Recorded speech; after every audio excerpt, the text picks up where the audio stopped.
بسم اللہ الرحمن الرحیم۔ السلام علیکم ورحمۃ اللہ وبرکاتہ۔ ناظرین، دفاع صحابہ سیریز میں ایک مرتبہ پھر ہم آپ کو خوش آمدید کہتے ہیں۔ ہم اپنے اس سیریز کے اندر مختلف صحابہ اکرام کے جو فضائل و مناقب ہیں وہ جاننے کی کوشش کرتے ہیں، اور اسی طرح جو دیگر ایسے افراد ہیں یا ایسا طبقہ ہے جو صحابہ اکرام کے اوپر طرح طرح کے شب و شتم کرتا ہے اور تبرہ بازی کرتا ہے، اس حوالے سے بھی ہم نے اس کے اندر گفتگو کرنی ہے۔ لیکن اس سے قبل ہم صحابہ اکرام کے فضائل و مناقب بیان کر رہے ہیں، جو کہ مختلف ہمارے پروگرام ریکارڈ ہو چکے ہیں، آپ وہ دیکھ سکتے ہیں۔ تو ہمارا جو سابقہ پروگرام تھا اس کے اندر ہم نے سیدنا عمر بن خطاب رضی اللہ تعالیٰ عنہ کے فضائل و مناقب بیان کیے تھے، تو اسی کو ہم آگے لے کے چلتے ہیں، اور جو مزید ان کے فضائل و مناقب ہیں شیخ صاحب سے وہ جاننے کی کوشش کریں گے۔ آج بھی ہمارے ساتھ موجود ہیں فضیلت الشیخ فواد بٹوی حافظہ اللہ تعالیٰ، جن کے ہم بہت مشکور و ممنون ہیں کہ وہ ہمارے لیے اپنا وقت نکالتے ہیں۔ شیخ صاحب کیسے مزاج ہیں آپ کے؟ الحمدللہ، اللہ کا شکر ہے۔ آپ کیسے ہیں؟ الحمدللہ، بہت شکریہ شیخ، آپ آئے۔ بارک اللہ فیک۔ شیخ صاحب، چونکہ یہ ہمارا سابقہ پروگرام کا حصہ ہے یہ پروگرام بھی، تو آپ نے صحابہ اکرام کے حوالے سے مختلف پروگرام جو ہیں ان کے لیے قیمتی وقت نکالا ہے۔ اس پروگرام کے اندر آپ جو حضرت عمر بن خطاب رضی اللہ تعالیٰ عنہ کی ذات ہے ان کے فضائل و مناقب بیان کر رہے تھے، تو مزید جو فضائل و مناقب ہیں وہ ناظرین کے سامنے پیش کر دیجیے۔ جی بہت شکریہ۔ الحمدللہ رب العالمین والصلاة والسلام علی اشرف الانبیاء والمرسلین نبینا محمد وعلی آلہ واصحابہ اجمعین، اما بعد۔ جیسا کہ میں نے گزشتہ پروگرام میں یہ ذکر کیا ناظرین کے سامنے کہ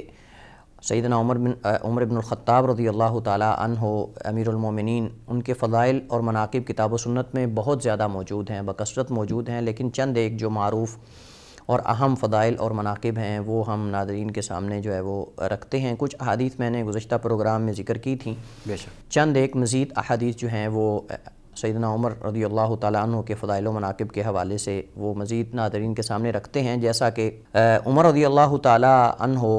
کے کمال ایمان کی اللہ کے نبی علیہ السلام نے جو ہے وہ گواہی دی ہے، اور اللہ کے نبی علیہ السلام کو خواب کے اندر حضرت عمر رضی اللہ تعالیٰ عنہ جو ہیں وہ دکھائے گیا، جیسا کہ اللہ کے نبی علیہ السلام فرماتے ہیں۔ ابو سعید خدری رضی اللہ تعالیٰ عنہ حدیث کے راوی ہیں، اور یہ حدیث جو ہے وہ بخاری مسلم کے اندر موجود ہے۔ اللہ کے نبی فرماتے ہیں، بینا انا نائم رأیت الناس یعرضون علی، کہ میں سویا ہوا تھا تو میں نے خواب کے اندر دیکھا کہ کچھ لوگ جو ہے میرے سامنے پیش کیے گئے، تو جب ان کو پیش کیا گیا ان لوگوں کے اوپر جو ہے وہ قمیصیں تھیں، انہوں نے پہنے ہوئے تھے، کرتے پہنے ہوئے تھے، تو کچھ لوگ ایسے تھے کہ جن کے سینوں تک وہ کرتے پہنچ رہے تھے، اور کچھ ایسے تھے ما دون ذالک جو اس سے کم تھے، یعنی سینے سے بھی اوپر تھے، نیچے نہیں بلکہ اوپر تھے۔ وعرض علی عمر بن الخطاب، اور میرے اوپر عمر بن خطاب رضی اللہ تعالیٰ عنہ ان کو پیش کیا گیا۔ وعلیہ قمیص یجرہ، اور میں نے دیکھا کہ عمر بن خطاب رضی اللہ تعالیٰ عنہ کے جسم پر ایک کرتا ہے، قمیض ہے،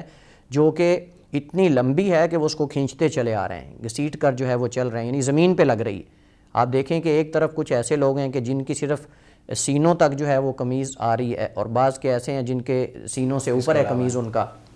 لیکن عمر بن خطاب رضی اللہ تعالیٰ عنہ کو اللہ تعالیٰ نے اتنا بڑا قمیض جو ہے وہ پہنایا ہے کہ وہ ان کے یعنی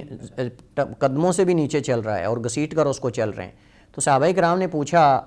فما اول ذالک یا رسول اللہ، کہ آپ نے اس کی تعویل کیا کی، یعنی اس کی تعبیر آپ نے کیا کی، یعنی اس قمیض سے کیا مراد ہے؟ تو نبی علیہ السلام نے فرمایا الدین، اس سے مراد عمر کا دین ہے، یعنی عمر رضی اللہ تعالیٰ عنہ ایمان میں کامل لوگوں میں سے ہیں، جن کا ایمان کامل ہے، اور اسی طرح دین پر عمل کرنے والے، اور ان خلفاء میں سے ہیں جو دین کے مطابق جو ہے وہ خلافت کرنے والے اور ریاست کرنے والے اور حکومت کرنے والے ہیں، اور اللہ تعالیٰ کے دین کا بول بالا کرنے والے، اور دین کو پوری دنیا میں، دنیا کے اکثر حصے میں جو ہے وہ اس کا نفاذ کرنے والے ہیں۔ اسی طرح ایک دوسری حدیث میں اللہ کے نبی علیہ السلام نے جو ہے وہ اپنی طرف سے جو عمر رضی اللہ تعالیٰ عنہ کو ملنے والا نبی علیہ السلام کی طرف سے علم ہے، آپ نے اس کے بارے میں خواب دیکھی، جیسا کہ عبداللہ ابن عمر رضی اللہ تعالیٰ عنہما سے مرفوعاً مروی ہے، بیان کرتے ہیں کہ اللہ کے نبی نے فرمایا، بین انا نائم اتیت بقدح، کہ میں سویا ہوا تھا تو میں نے خواب کے اندر دیکھا کہ میرے سامنے ایک پیالہ لایا گیا ہے، بقدح لبن، میرے سامنے ایک دودھ کا پیالہ لایا گیا، فشربت حتی انی لارى الرئی یخرج فی اظفاری، تو میں نے اس پیالے میں سے، دودھ کے پیالے میں سے پیا، حتیٰ کہ اس کی سرابی کے آثار میں نے اپنے ناخنوں کے اندر سے دیکھے۔ اور پھر اللہ کے نبی علیہ السلام فرماتے ہیں، ثم آتیت فضلی عمر بن الخطاب، پھر میں جو بچا ہوا پیالے کے اندر دودھ تھا وہ میں نے عمر بن خطاب کو دے دیا، تو انہوں نے اس سے پیا۔ تو صحابہ کرام نے پوچھا فما اولتہ، اللہ کے رسول آپ نے اس کی تعبیر کیا کی یا رسول اللہ، اللہ کے رسول؟ تو آپ نے فرمایا العلم، کہ میں نے اس کی جو تعبیر کی وہ علم ہے، یعنی میں نے اپنا علم اپنے بعد عمر بن خطاب رضی اللہ تعالیٰ عنہ کو دیا ہے۔ علماء کرام فرماتے ہیں، یہ حدیث یہ بھی بخاری مسلم کے اندر موجود ہے، علماء کرام فرماتے ہیں کہ یہاں علم سے مراد عمر رضی اللہ تعالیٰ عنہ کا لوگوں پر کتاب و سنت کے مطابق حکومت کرنا مراد ہے۔ جیسے نبی کائنات علیہ السلام جو ہے وہ لوگوں کے درمیان کتاب و سنت کے مطابق فیصلے کرنے والے تھے اور ان پر اسلام کی تعلیمات ان کے اندر عام کی ہیں، ایسے عمر بن خطاب رضی اللہ تعالیٰ عنہ ہے، وہ بھی ان کے اندر اسی طرح ہی کتاب و سنت کے مطابق جو ہے وہ اسلام کا نفاذ کریں گے اور اسلام کو نافذ کریں گے اور اسلام کی تعلیمات ان کے اندر عام کریں گے۔ جیسے نبی علیہ السلام کے زمانے میں دین کو اللہ تعالیٰ نے قوت، غلبہ اور بلندیاں عطا فرمائی، اسی طرح عمر بن خطاب رضی اللہ تعالیٰ عنہ ان کے زمانے کے اندر بھی علم کو، دین کے علم کو اور قرآن کو اور سنت کو اسی طرح غلبہ اور دین کو اسی طرح غلبہ ملے گا۔ اسی طرح نبی علیہ السلام نے متفق علیہ حدیث ہے، حضرت ابو ہریرہ رضی اللہ تعالیٰ عنہ سے مرفوعاً مروی ہے، فرماتے ہیں نبی علیہ السلام نے فرمایا انہ قد کان فی ما مضى قبلکم من الامم محدثون، کہ جو امتیں تم سے پہلے گزر چکی ہیں ان کے اندر محدثون یعنی ملہمون تھے، جن کو اللہ تعالیٰ الہام کرتا تھا۔ وَإِنَّهُ إِن كَانَ فِي أُمَّتِي هَذِهِ مِنْهُمْ فَإِنَّهُ عُمَرُ بْنُ الْخَطَّابِ وَإِنَّهُ إِن كَانَ فِي أُمَّتِي هَذِهِ مِنْهُمْ فَإِنَّهُ عُمَرُ بْنُ الْخَطَّابِ، کہ اگر اس امت میں کوئی ملہم ہے، کوئی محدث ہے تو عمر بن خطاب رضی اللہ تعالیٰ عنہ ہے، یعنی اللہ تعالیٰ ان کی طرف جو ہے اگرچہ وحی کا سلسلہ منقطع ہو جائے گا یا ان پر وحی تو نہیں آتی، لیکن اللہ تعالیٰ ان کی طرف جو ہے وہ الہام کرتا ہے۔ اسی طرح سیدنا عمر بن خطاب رضی اللہ تعالیٰ عنہ وہ شخص ہیں کہ جن کے اندر اللہ تعالیٰ نے انبیاء اور رسل کے اکثر اوصاف جمع کر دیے، جن کے اندر اللہ تعالیٰ نے انبیاء علیہ السلام کی جو خوبیاں اور ان کے اندر جو صفات ہیں وہ اکثر عمر بن خطاب رضی اللہ تعالیٰ عنہ کے اندر موجود تھیں، اور اس کی شہادت اللہ کے نبی علیہ السلام نے دی۔ اور آپ نے فرمایا، جیسا کہ عقبہ بن عامر رضی اللہ تعالیٰ عنہ روایت کرتے ہیں، جامع ترمذی کی حدیث ہے، اللہ کے نبی علیہ السلام نے فرمایا کہ لو کان بعدی نبی لکان عمر، کہ اگر میرے بعد کسی نے نبی بننا ہوتا تو وہ عمر بن خطاب ہوتے۔ اس کا مطلب یہ ہے کہ سیدنا عمر بن خطاب رضی اللہ تعالیٰ عنہ میں اللہ تعالیٰ نے ان خوبیوں میں سے بہت زیادہ خوبیاں رکھ دی تھیں جو اللہ نے انبیاء اور رسول کے اندر رکھی ہوتی ہیں، یعنی جو صفات اور اوصاف انبیاء اور رسول کے اندر ہوتے ہیں، جن کو اللہ تعالیٰ اپنی نبوت اور رسالت کے منصب کے لیے منتخب کرتا ہے، چنتا ہے اور اس ایک اعلیٰ منصب پہ فائز کرتا ہے، یہ خوبیاں بہت ساری عمر بن خطاب کے اندر موجود تھی۔ اور اگر نبوت کا دروازہ بند نہ ہوتا اور اگر نبی آنے کی گنجائش ہوتی تو عمر بن خطاب رضی اللہ تعالیٰ عنہ جو ہیں وہ نبی بنتے۔ یہ ان کی فضیلت رسول اللہ صلی اللہ علیہ وسلم نے خود فرمایا، یہ اللہ کے نبی نے خود فرمایا ہے، اور یہ حسن درجے کی حدیث ہے، جامع ترمذی کے اندر عقبہ بن عامر رضی اللہ تعالیٰ عنہ اس حدیث کے راوی ہیں۔ اسی طرح عمر بن خطاب رضی اللہ تعالیٰ عنہ کی تعریف صرف اللہ کے نبی علیہ السلام کی زبان نبوت سے نہیں بلکہ صحابہ کرام بھی جیسے ابو بکر رضی اللہ تعالیٰ عنہ کا احترام کرتے تھے، ان کو محبت کی نگاہ سے دیکھتے تھے اور ان کی محبت کو ایمان میں سے تصور کرتے تھے اور ان کی محبت باعث فخر سمجھتے تھے، ایسے سیدنا عمر بن خطاب رضی اللہ تعالیٰ عنہ کی محبت اور ان سے تعلق جو ہے وہ باعث فخر سمجھتے تھے، اور ان کی تعریف صحابہ کرام نے بھی کی ہے۔ اور جیسے گزشتہ پروگرام میں ہم عبداللہ ابن مسعود رضی اللہ تعالیٰ عنہ کے حوالے سے ان کا قول نقل کر چکے ہیں، وہ کہتے ہیں کہ جب سے عمر مسلمان ہوئے اسلام کو عزت ملی، مسلمانوں کو عزت ملی۔ اس کے علاوہ اور صحابہ کرام سے اقوال مروی، حضرت انس بن مالک رضی اللہ تعالیٰ عنہ کا جو مشہور حدیث اور ان کا قول ہے، حضرت ابو بکر رضی اللہ تعالیٰ عنہ کی فضیلت کے اندر بھی ہم نے ذکر کیا تھا، چونکہ اس کا تعلق حضرت عمر بن خطاب رضی اللہ تعالیٰ عنہ کی فضیلت سے بھی ہے۔ حضرت انس بن مالک رضی اللہ تعالیٰ عنہ روایت کرتے ہیں، بخاری مسلم کے اندر صحیح درجے کی روایت ہے کہ نبی علیہ السلام کے بعد ایک شخص آیا اور اس نے آ کر کہا کہ یا رسول اللہ متی الساعہ، قیامت کب آئے گی؟ تو اللہ کے نبی علیہ السلام نے سوال کیا وما عادت لہا، کہ تو نے اس قیامت کے لیے تیار کیا کیا ہے، یعنی تیاری کیا کی ہے؟ تو صحابی فرمانے لگے اللہ کے رسول کو اتنی زیادہ میرے اعمال تو نہیں ہے، الا انی احب اللہ و رسولہ، صرف یہ ہے کہ میں اللہ اس کے رسول سے محبت رکھتا ہوں۔ تو آپ نے فرمایا کہ اگر تم اللہ اس کے رسول سے محبت رکھتے ہو تو آدمی اس کے ساتھ ہوگا جس سے محبت کرتا ہے،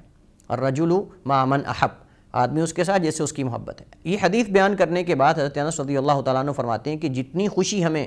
اللہ کے نبی علیہ السلام کے اس قول سے ہوئی کہ آدمی اس کے ساتھ ہوگا قیامت کو جنت میں یا قیامت کو جس سے اس کو محبت ہو، تو کہتے ہیں ہمیں اس سے بڑھ کر کسی اور بات سے خوشی نہیں ہوئی جتنی ہمیں نبی کے اس قول سے ہوئی کہ آدمی اس کے ساتھ ہوگا جس سے اس کی محبت ہے۔ انس بن مالک رضی اللہ تعالیٰ عنہ فرماتے ہیں کہ یہ حدیث بیان کرنے کے بعد فرماتے ہیں فَأَنَا أُحِبُّ النَّبِيَّ صلی اللہ علیہ وسلم وَأَبَا بَكْرٍ وَعُمَرَ وَأَرْجُو أَنْ أَكُونَ مَعَهُمْ بِحُبِّ إِيَّاهُمْ، کہ میں گواہی دیتا ہوں، میں تمہیں یعنی اپنے شاگردوں کو کہتے ہیں کہ میں گواہی دیتا ہوں کہ میں بھی اللہ کے رسول سے محبت کرتا ہوں، اور صرف اللہ کے رسول سے نہیں بلکہ ابو بکر و عمر سے بھی محبت کرتا ہوں۔ اور یہ کون کہہ رہے ہیں؟ صحابی کے بارے میں کہہ رہے ہیں۔ فرماتے ہیں کہ احب النبی صلی اللہ علیہ وسلم و ابا بکر و عمر، میں اللہ کے رسول سے بھی ابو بکر و عمر سے محبت کرتا ہوں، ابو بکر اور عمر سے، وارجو ان اکون معهم بحبی ایاہم، ان اکون معهم فی الجنۃ او ان اکون معهم بحبی ایاہم، کہ میں ان کے ساتھ جنت میں ہوں گا، مجھے امید ہے ان کی محبت کی وجہ سے یا ان سے محبت کرنے کی وجہ سے، وَإِن لَّمْ أَعْمَلْ بِأَعْمَالِهِمْ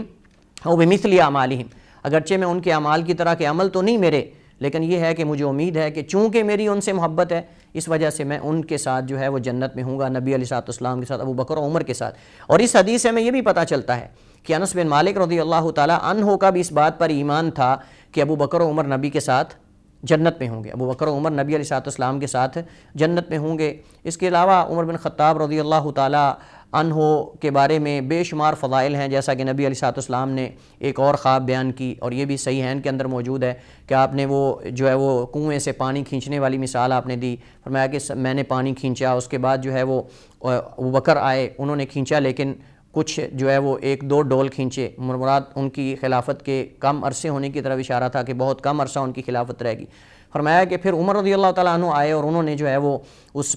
کنویں سے پانی کھینچا اور خوب سیراب کیا اور خوب پانی کھینچا، مراد یہ تھا کہ ان کو اللہ تعالیٰ زیادہ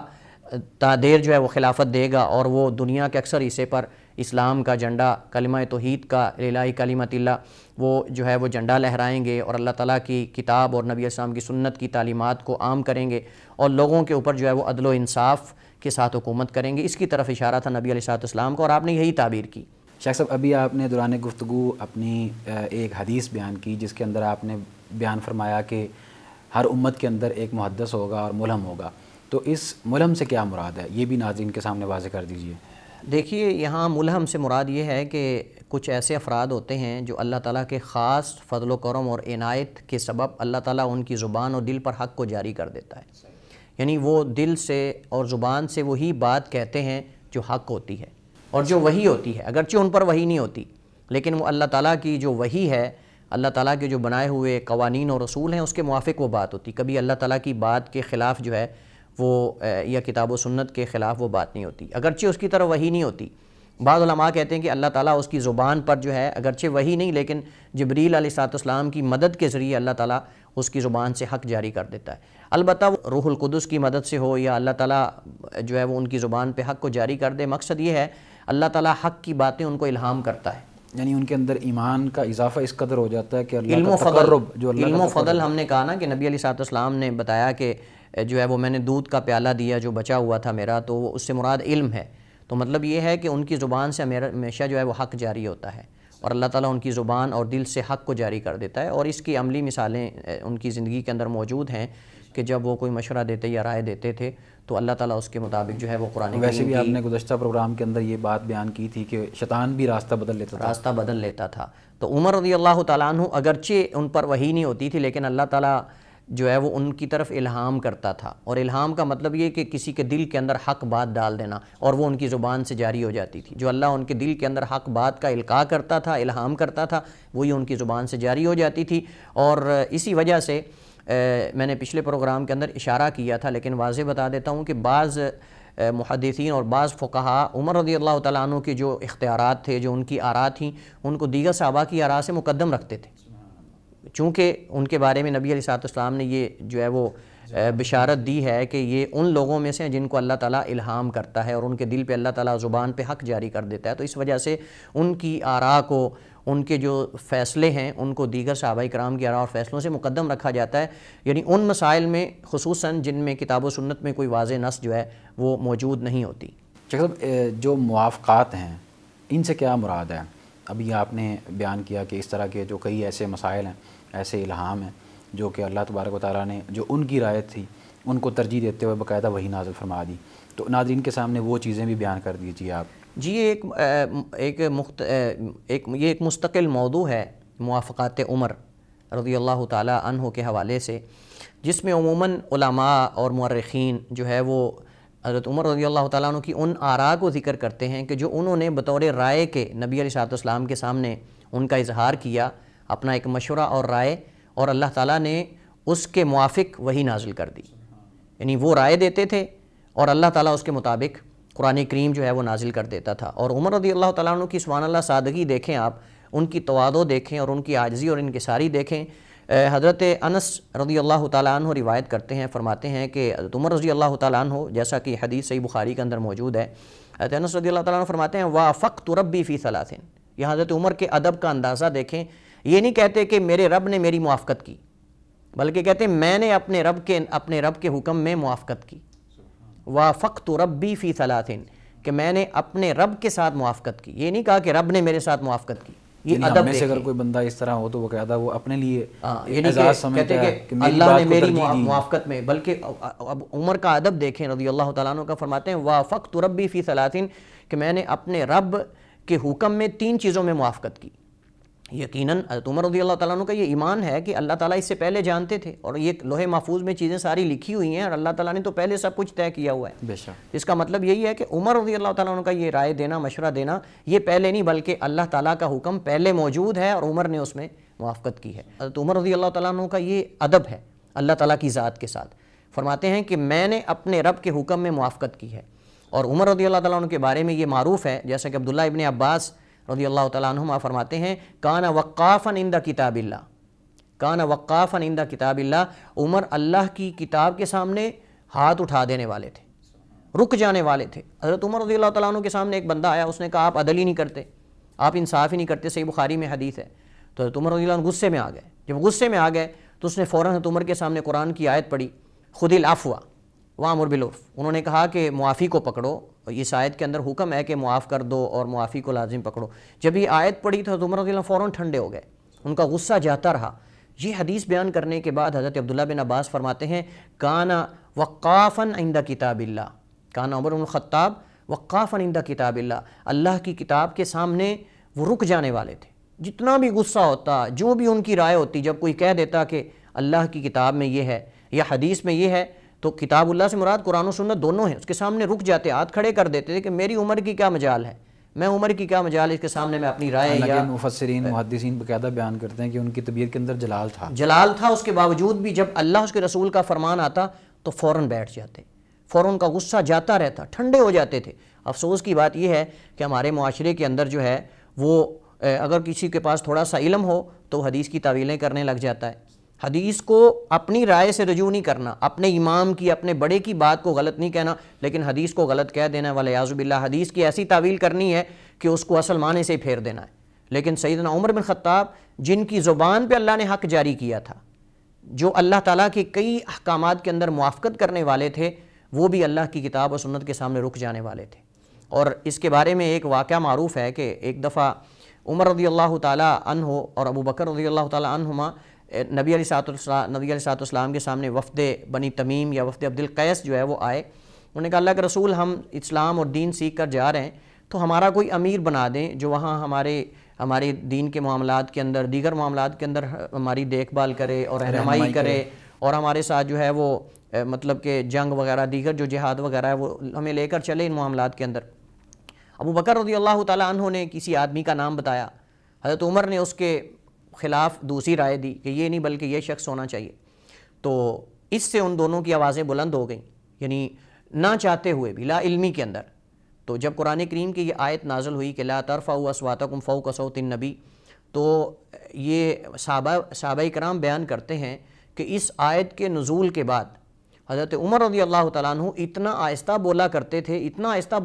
تھے، اللہ کے نبی کو بار بار پوچھنا پڑتا تھا عمر تم کیا کہہ رہے ہو، عمر دوبارہ بتائیں تم کیا کہنا چاہتے ہو. اتنی دھیمی آواز میں بولا کرتے تھے کہ اللہ کے نبی بار بار پوچھا کرتے تھے عمر دوبارہ بولو کیا کہنا چاہتے ہو، اس ڈر سے کہ کہیں میرے عمل برباد نہ ہو جائیں. حالانکہ وہ صحابہ کرام جان بوجھ کر تو کسی نے آواز نہیں بلند کی، وہ صرف یہ تھا کہ ایک رائے کے اندر اختلاف ہوا اور نہ جانتے ہوئے اور یعنی نسیاناً آپ سمجھ سکتے ہیں کہ جان بوجھ کر نہیں، ان کی آواز تھوڑی سی بلند ہوئی تو وہ آیت تو عام نازل ہوئی تھی وفد بنو تمیم کے بارے میں، جو آ کر نبی علیہ السلام کے جو ہے وہ حجرے کے سامنے باہر کھڑے ہو کر جو ہے آوازیں دے رہے ہیں، اخرج الینا یا محمد، اخرج الینا یا محمد. لیکن عمر سمجھے کہ شاید یہ ہمارے بارے میں ہے، اور اس وجہ سے امام بخاری نے اس واقعے کے تحت جو ہے وہ اس آیت کو ذکر کیا ہے. تو اس قدر عمر رضی اللہ تعالیٰ عنہ جو ہے وہ اللہ تعالیٰ کی کتاب کے سامنے جو ہے وہ رک جانے والے تھے. یہ ان کے فضائل میں سے. تو رہی بات یہ کہ عمر رضی اللہ تعالیٰ عنہ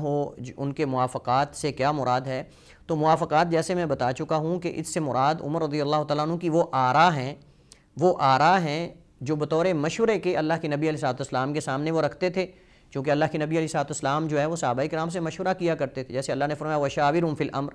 کہ آپ ان سے مشورہ کر لیا کرو معاملات کے اندر. تو آپ کوئی بھی اہم مسئلہ ہوتا صحابہ کرام سے اس مسئلے، خصوصاً جب اس کا تعلق جنگی معاملات سے ہوتا تھا، تو آپ مشورہ ان سے لیتے تھے. تو حضرت عمر رضی اللہ تعالیٰ عنہ جو ہے اس میں اپنی رائے دیتے تھے. اس کی آپ چند ایک مثالیں جو ہیں وہ ناظرین کے سامنے بیان کر دیجئے. ناظرین کے سامنے حدیث میں ذکر کر رہا تھا کہ نبی علیہ حضرت عمر رضی اللہ تعالیٰ عنہ حضرت انس کو فرماتے ہیں وافقت ربی فی ثلاث، کہ میں نے 3 چیزوں میں اپنے رب کی موافقت کی ہے. ان میں سب سے پہلے کہتے ہیں فقلت یا رسول اللہ لو اتخذنا من مقام ابراہیم مصلی، کہ ہم مقام ابراہیم پر نماز نہ پڑھا کریں. یعنی میری ایک مشورہ اور رائے ہے کہ ہم مقام ابراہیم پر 2 رکعت نماز پڑھا کریں، یعنی طواف کے بعد. تو اللہ تعالیٰ نے قرآن کریم کے اندر یہ آیت اتار دی وَاتَّخِذُوا مِن مَقَامِ إِبْرَاهِيمَ مُصَلَّى، کہ مقام ابراہیم کو نماز کی جگہ بنا لو، یعنی وہاں نماز پڑھو. پھر فرماتے ہیں کہ میں نے نبی علیہ السلام کو یہ مشورہ دیا کہ اللہ کے رسول آپ کے پاس جو ہے وہ نیک بھی آتے ہیں، صالح اور طالح دونوں طرح کے لوگ آتے ہیں، یعنی باہر سے ملاقات کے لیے، اور آپ کا پوچھتے ہیں گھر کے اندر آ کر کہ آپ موجود ہیں یا نہیں ہیں. تو آپ اپنی ازواج مطہرات جو ہماری مائیں امہات المومنین ان کو پردے کا اگر آپ حکم دیں کہ وہ اپنے چہروں پہ پردہ اور چادریں اوڑھ کے رکھا کریں. تو کہتے ہیں کہ میں نے مشورہ دیا تو اللہ نے آیت حجاب جو ہے وہ اتار دی کہ یا ایھا النبی قل لازواجک و بناتک و نساء المؤمنین یدنین علیہن من جلابیبہن، کہ اے نبی اپنی ازواج اور اپنی بیٹیوں اور مومنوں کی بیویوں کو کہہ دو کہ وہ اپنے اوپر جو ہے وہ چادریں اوڑھ کر رکھیں اور پردہ کیا کریں. تو اللہ تعالیٰ نے اس کے بعد یہ آیت حجاب نازل کر دی. اسی طرح فرماتے ہیں کہ جب نبی علیہ السلام کی ازواج مطہرات مل کر اللہ کے نبی علیہ السلام کے پاس آئیں خرچہ مانگنے کے لیے، ان میں ان کی بیٹی بھی تھی سیدہ حفصہ بنت عمر رضی اللہ تعالیٰ عنہما، وہ بھی تھیں، اور دیگر حضرت ابوبکر صدیق کی بیٹی سیدہ عائشہ رضی اللہ تعالیٰ عنہا بھی تھیں. اور واقعہ معروف ہے کہ وہ اکٹھی ہو کر اللہ کے نبی علیہ السلام کے پاس خرچہ مانگنے کے لیے آئیں. تو نبی علیہ السلام جو ہے وہ اللہ کے نبی علیہ السلام نے اعراض کر لیا اور آپ ناراض ہو گئے. تو اس وقت حضرت عمر رضی اللہ تعالیٰ عنہ فرماتے ہیں کہ میں نے مشورہ دیا عسیٰ ربہ ان طلقکن ان یبدلہ ازواجا خیرا منکن، کہ قریب ہے کہ اگر یہ نبی صلی اللہ علیہ وسلم ان کو طلاق دے دیں، اللہ تعالیٰ ان کے بدلے میں ایسی ازواج مطہرات یعنی ایسی زوجات اللہ کے نبی علیہ السلام کو عطا کرے جو مسلمات مؤمنات قانتات تائبات. یعنی یہ بات کی میں نے ان کے سامنے کہ اگر تم نبی علیہ السلام کے ساتھ ناراض ہوگی یا تو نبی علیہ السلام جو ہے وہ پریشان کرو گے تو طلاق دے دیں گے، اور اللہ کے نبی جب طلاق دیں گے تو اللہ تعالیٰ اس کے بدلے میں تم سے بہتر جو ہے وہ نبی کو بیویاں دے دے گا. تو اللہ تعالیٰ نے یہ قرآن کریم سورہ تحریم کے اندر یہ آیات نازل کر دیں عسیٰ ربہ ان طلقکن ان یبدلہ ازواجا خیرا منکن مسلمات مؤمنات قانتات تائبات عابدات سائحات ثیبات وابکارا. یعنی جیسے الفاظ عمر بن خطاب رضی اللہ تعالیٰ عنہ نے ان کے سامنے کہے، اللہ تعالیٰ نے اس کے موافق جو ہے وہ قرآن کریم جو ہے وہ نازل کر دیا. اسی طرح صحیح مسلم کے اندر اس کی جگہ پر ایک اور واقعے کا ذکر ہے، اور وہ بدر کے قیدیوں کے بارے میں یعنی اس کی جگہ پر وہ ذکر ہے کہ فرماتے ہیں کہ بدر کے قیدیوں کے بارے میں اللہ تعالیٰ نے میں نے اللہ تعالیٰ کے حکم میں موافقت کی. اور وہ یہ ہوا کہ جب بدر کے اندر کفار مکہ مشرکین مکہ قیدی ہو کر آئے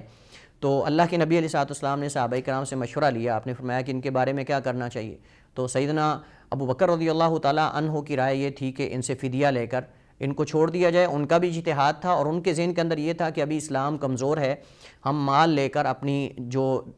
قوت دفاع ہے اس کو مضبوط کرتے ہیں، اپنی دفاعی پوزیشن جو ہے اس کو مضبوط کرتے ہیں، ہمیں مال کی ضرورت ہے. چونکہ مہاجرین یعنی صحابہ کرام ہجرت کر کے مکہ سے مدینہ میں آئے تھے تو ابھی ان کی مالی حالت کو اتنی مضبوط نہیں تھی. تو حضرت ابوبکر رضی اللہ تعالیٰ نے بھی صحیح سوچا تھا، ان کا مشورہ یہ تھا کہ ہم ان سے فدیہ لے کر ان کو چھوڑ دیتے ہیں. تو سیدنا عمر رضی اللہ تعالیٰ عنہ نے اس سے پہلے مشورہ یہ دیا تھا کہ ہم ان کو قتل کریں، ہمیں ان کو قتل کرنا چاہیے قصاصاً، اور ہر رشتہ دار اپنے رشتہ دار کو قتل کرے. اور ان کو اگر ہم چھوڑیں گے تو کل کو اور زیادہ ان کو قوت ملے گی. لہٰذا اب یہ بڑے بڑے ان کے سردار اور یہ جو ہے وہ ہمارے قیدی بن کر آئے ہیں تو ان کا خون بہانا چاہیے.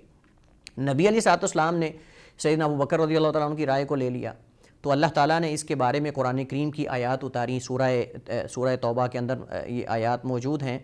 اللہ تعالیٰ فرماتا ہے ما کان لنبی ان یکون لہ اسریٰ حتی یثخن فی الارض, کہ نبی کے لائق نہیں ہے کہ اس کے پاس قیدی ہوں اور جو ہے وہ زمین کے اندر ان کی خون ریزی نہ کی جائے اور ان کو قتل نہ کیا جائے. چاہیے تو یہ تھا کہ ان کا خون بہایا جائے اور ان کو قتل کیا, چونکہ اس وقت جو ہے آغاز اسلام ہے, اسلام کا آغاز ہے, یعنی یہ آغاز میں تھا تاکہ اسلام کا روب, مسلمانوں کا روب ان پر بیٹھے. کیونکہ اگر آپ چھوڑ دیتے ہیں تو یعنی ابو بکر رضی اللہ عنہ کی رائے بھی ٹھیک تھی کہ مال تو مل جائے گا, اس میں مالی حالت بھی مسلمانوں کی کمزور تھی. انہوں نے ایک اور پہلو سے سوچا. حضرت عمر رضی اللہ تعالیٰ نے ایک اور پہلو سوچا کہ اگر ہم اب قتل کر دیں گے نا تو ہمارا روب ان پر اور زیادہ بڑھ جائے گا اور مسلمانوں کو قوت اور زیادہ ملے گی. جو کوئی مسلمانوں پہ حملہ کرنے کا سوچ بھی رہے ہیں وہ سوچنا بند کر دیں گے. کو پتہ ہوگا کہ 313 نے 1000 جو ہے ان کا مقابلہ کیا اور بڑے بڑے سردار وہاں مارے گئے. تو اگر ہم بھی ایسا کریں گے تو ہمارے ساتھ بھی کس طرح کا سلوک کیا جا سکتا ہے, اگر ہم بھی ایسا کریں گے تو ہمارے ساتھ بھی یہی اشر و نشر ہوگا ہمارا بھی. تو سیدنا عمر رضی اللہ تعالیٰ کا مشورہ یہ تھا اور یہ ان کی موافقت تھی اللہ تعالیٰ کے حکم میں کہ اللہ تعالیٰ نے فرمایا کہ نبی کے لائق نہیں, اگر اس کے پاس جو ہے وہ قیدی آئیں تو وہ ان کو چھوڑ دے. ایسے ہی یہ آغاز میں تھا. اس کے بعد آپ جانتے ہیں کہ حکم بدل گیا کہ ان کو جو ہے وہ قیدی کیا جائے اور اس کے بعد ان کو قیدی بنا کر صحابہ کرام میں بطور غلام اور لونڈیوں کے تقسیم کر دیا جاتا تھا اور یہ معاملات. اس کے بعد میں احکامات میں کچھ تبدیلی ہوئی لیکن پہلے اللہ تعالیٰ کا حکم یہی تھا. تو یہ بھی عمر رضی اللہ تعالیٰ عنہ کی اللہ تعالیٰ کے حکم کے ساتھ موافقت ہے. اسی طرح معروف واقعہ ہے, نبی علیہ الصلوۃ والسلام نے جب عبداللہ بن ابی منافق کی نماز جنازہ پڑھی تو اللہ تعالیٰ نے قرآن کریم کی آیت اتاری اور اللہ تعالیٰ نے فرمایا کہ اگر آپ جو ہے وہ ان کے لیے 70 بار بھی اگر معافی اور بخشش طلب کریں گے تو اللہ تعالیٰ ان کو معاف نہیں کرے گا, یعنی میں ان کو معاف نہیں کروں گا, اللہ تعالیٰ نے فرمایا. تو اللہ کے نبی علیہ السلام جا رہے ہیں نماز جنازہ پڑھانے کے لیے تو سیدنا عمر رضی اللہ عنہ اللہ کے نبی کے ایک کپڑے کا کنارہ پکڑ کے اللہ کے نبی صلی اللہ علیہ وسلم کے کپڑے کو آپ کے قمیض کو پکڑ کر فرماتے ہیں اللہ کے نبی نہ جائیں, اللہ کے رسول اس کی نماز جنازہ نہ پڑھائیں, اللہ تعالیٰ نے روکا ہے. تو اللہ کے نبی صلی اللہ علیہ وسلم یہ فرما رہے تھے کہ اللہ نے 70 بار کہا ہے, میں اس سے زیادہ اگر ان کے لیے بخشش اور مغفرت کی دعا کرتا ہوں شاید اللہ تعالیٰ معاف کر دے. تو اس کے بعد جو ہے وہ جب عمر رضی اللہ تعالیٰ نے اللہ کے نبی علیہ الصلوۃ والسلام کو جو ہے, اللہ کے نبی علیہ الصلوۃ والسلام آپ جانتے ہیں رحیم اور کریم ہے. یا ہرگز مطلب نہیں کہ اللہ کے نبی علیہ الصلوۃ والسلام جو ہے وہ ان کو پتہ نہیں تھا اس حکم کا یا وہ اللہ تعالیٰ کے حکم سے واقف نہیں تھے, عمر نے ان کو یاد دلایا, ایسا نہیں, کلا وحاشا. اللہ کے نبی علیہ الصلوۃ والسلام پہ جو ایک اپنی امت کے بارے میں رحمت اور شفقت تھی, آپ اپنی ذات کی خاطر جو ہے وہ لوگوں سے بدلہ نہیں لیا کرتے تھے, آپ رحیم اور کریم رحمت اللہ عالمین تھے, یہ وصف آپ پہ غالب تھا. اس وجہ سے نبی علیہ الصلوۃ والسلام جو ہے وہ آپ چاہتے تھے کہ اللہ تعالیٰ ان کو معاف کر دے, اور اس وجہ سے نبی علیہ الصلوۃ والسلام نے جیسا کہ حدیث میں موجود ہے ان کے بیٹے عبداللہ بن ابی منافق کے جو بیٹے صحابی تھے ان کو اللہ کے نبی صلی اللہ علیہ وسلم نے کرتا دیا کہ جاؤ ان کو پہنا دو کہ شاید اللہ تعالیٰ اس وجہ سے ان کو معاف کر دے. اپنا لعاب ڈالا تو اللہ کے نبی علیہ الصلوۃ والسلام نے اپنا کرتا دیا اور آپ جنازے کے لیے بھی گئے, لیکن اللہ تعالیٰ نے اس کے بعد جب حضرت عمر رضی اللہ تعالیٰ عنہ نے اللہ کے نبی علیہ الصلوۃ والسلام کو روکا کہ اللہ کے رسول نماز جنازہ نہ پڑھائیں, تو اللہ تعالیٰ نے اس کے بعد یہ قرآن کریم کی سورہ توبہ کی آیت اتاری وَلَا تُصَلِّ عَلَىٰ أَحَدٍ مِّنْهُمْ مَاتَ أَبَدًا وَلَا تَقُمْ عَلَىٰ قَبْرِهِ کہ اے نبی آج کے بعد اگر ان میں سے کوئی مر جائے تو آپ نے نماز جنازہ نہیں. پہلے یہ تھا کہ اگر آپ 70 بار بھی بخشش کی دعا کریں تو ان کو اللہ معاف نہیں کرے گا. نبی صلی اللہ علیہ وسلم فرماتے ہیں کہ میں اگر اللہ تعالیٰ اس سے زیادہ بھی بخشش کی دعا کرنے سے معاف کر دیتا تو میں نے کرنی تھی, 70 سے بھی میں تجاوز کر جاتا. لیکن جب یہ آیات رسول اللہ صلی اللہ علیہ وسلم کی شفقت تھی, شفقت اور رحمت تھی, یہ مطلب نہیں تھا کہ اللہ کے رسول صلی اللہ علیہ وسلم نعوذ باللہ اللہ تعالیٰ کے حکم کی عدولی کر رہے ہیں. آپ نے سمجھا کہ یہ اختیار ہے کہ اللہ تعالیٰ اس سے زیادہ اگر میں معافی مانگوں گا تو شاید اللہ تعالیٰ معاف کر دے گا. تو عمر فرما رہے تھے کہ اللہ کے رسول آپ نہ جائیں, نماز جنازہ نہ پڑھیں. تو اس کے بعد اللہ تعالیٰ نے یہ جب فیصل کن یعنی آپ نے یہ حکم جب اللہ تعالیٰ نے اتارا کہ وَلَا تُصَلِّ عَلَىٰ أَحَدٍ مِّنْهُمْ مَاتَ أَبَدًا وَلَا تَقُمْ عَلَىٰ قَبْرِهِ کہ آج کے بعد ان میں سے جو مر جائے اے نبی آپ نے ان کی نماز جنازہ بھی نہیں پڑھنی اور نہ آپ نے اس کی قبر پہ کھڑے ہونا ہے, یعنی قبر پر کھڑے ہو کر بخشش کی دعا بھی اور ثابت قدمی کی دعا بھی ان کے لیے نہیں کرنی. تو آپ یہاں سے اندازہ لگا سکتے ہیں کہ عمر رضی اللہ تعالیٰ عنہ کا کیا مقام اور کیا فضیلت ہے اور اللہ تعالیٰ کی انہوں نے کتنے احکامات کے اندر جو ہے وہ موافقت کی ہے. اور یہی مطلب ہے جو پہلے ہم ذکر کر چکے ہیں کہ ہر امت کے اندر ایک ملہم ہوتا ہے جس کو اللہ تعالیٰ محدث، اور ملہم جس کو اللہ تعالیٰ الہام کرتا ہے، اللہ اس کی زبان اور دل پہ حق کو جاری کر دیتا ہے، اور یہی وہ چیزیں تھیں جو حضرت عمر رضی اللہ تعالیٰ عنہ کے حق اور حق پر ڈٹے رہنے اور حق پر چلنے کی جو علامات اور نشانیاں ہیں، جو ان کی زندگی کے اندر ہی، نبی علیہ السلام کی زندگی کے اندر ہی اللہ تعالیٰ نے جو ہے وہ ان کی زبان سے یہ جاری کر دی اور ظاہر کر دی. یعنی یہ ان کا مقام و مرتبہ ہے، اور یہ ان کا ماشاء اللہ. بہت شکریہ شیخ، اللہ تعالیٰ آپ کے علم میں مزید برکت نازل فرمائے. انشاءاللہ ہم آپ سے مزید وقت لیتے رہیں گے. ناظرین، یہ تھا ہمارا آج کا پروگرام، جس کے اندر شیخ صاحب نے بڑے عمدہ انداز سے واضح کیا کہ جو سیدنا عمر بن خطاب رضی اللہ تعالیٰ عنہ کے فضائل و مناقب ہیں وہ کیا ہیں، اور جو موافقات ہیں وہ کیا کیا ہیں، کہ اللہ تبارک و تعالیٰ نے کس طرح جو ان کے دل کے اندر خیالات آتے تھے اللہ تبارک و تعالیٰ نے باقاعدہ وحی نازل کر دی. تو یہ ان کا مقام و مرتبہ ہے. اس حوالے سے اگر آپ کا کوئی سوال ہو تو وہ آپ کر سکتے ہیں. انشاءاللہ ہم دیگر موضوعات کے ساتھ بھی حاضر ہوتے رہیں گے. تب تک کے لیے آپ ہمیں دیجیے اجازت. اللہ حافظ.